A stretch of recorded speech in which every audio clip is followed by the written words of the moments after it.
Merci. La parole est à Monsieur Thierry Braillard. Ma question s'adresse à Madame la garde des Sceaux. Le bilan de l'UMP en matière de justice n'a pas répondu depuis 10 ans à l'attente des Français. Une réforme brutale de la carte judiciaire, des tribunaux fermés par dizaines, des procureurs repris en main et des parquets aux ordres, une loi pénitentiaire décevante et des prisons indignes de notre pays, des lois de régression sur les peines planchers qu'il nous faudra d'ailleurs abroger, une réforme de la garde à vue précipitée et insatisfaisante au quotidien, une justice des mineurs remise en cause dans ses fondements et sa spécificité, une nouvelle taxe qui a remis en cause l'égal accès de tous à la justice. Et pourtant, l'indépendance de la justice, c'est la certitude d'une justice impartiale. Mais il faut également que la justice soit efficace sur l'ensemble des territoires, qu'elle juge dans des délais raisonnables.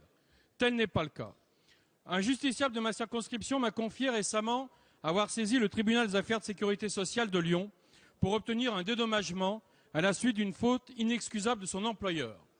Son affaire a été audiencée, c'est-à-dire qu'elle sera plaidée, défendue au mois de novembre 2014, soit dans plus de 2 ans. Mais ce n'est pas fini. Après l'audience, cette affaire sera encore mise en délibéré, soit un délai supplémentaire de 3 à 4 mois pour que ce justiciable obtienne enfin le jugement. C'est insupportable. À Nanterre, la section commerce du Conseil de prud'homme a mis plus de 3 ans entre le moment de la saisine et la date de son délibéré pour juger un licenciement abusif. D'autres conseils de prud'homme sont dans la même situation. Les greffiers sont débordés. La justice prud'homale et sociale est sinistrée dans certaines régions de notre pays.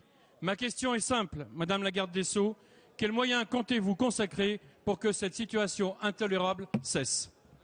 Merci, Monsieur Braillard. La parole est à Madame la garde des Sceaux, ministre de la Justice, Christiane Taubira. Monsieur le Président, Mesdames et Messieurs les députés, Monsieur le député Thierry Braillard, vous avez dressé un tableau rapide mais éloquent et pertinent de l'état du service public de la justice.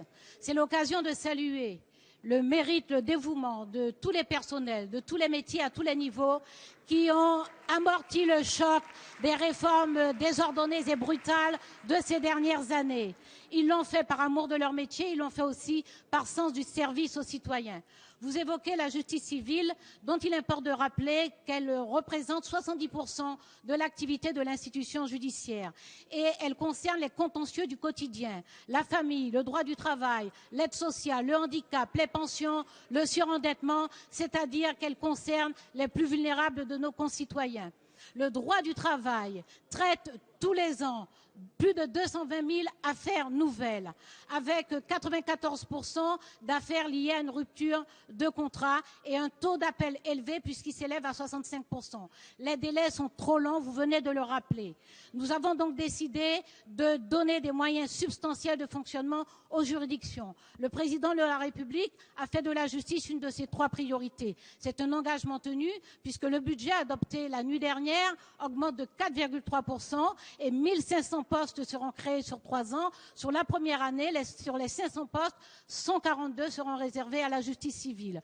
Le Premier ministre a souhaité répondre et donner les moyens aux magistrats et aux greffiers en augmentant de 15% les frais de justice, améliorer et accélérer les procédures en doublant le crédit informatique et donner une aide aux Français qui ont les plus faibles revenus en augmentant de 16% l'aide juridictionnelle. Malgré un contexte contraint, vous voyez qu'un engagement est tenu, il est respecté.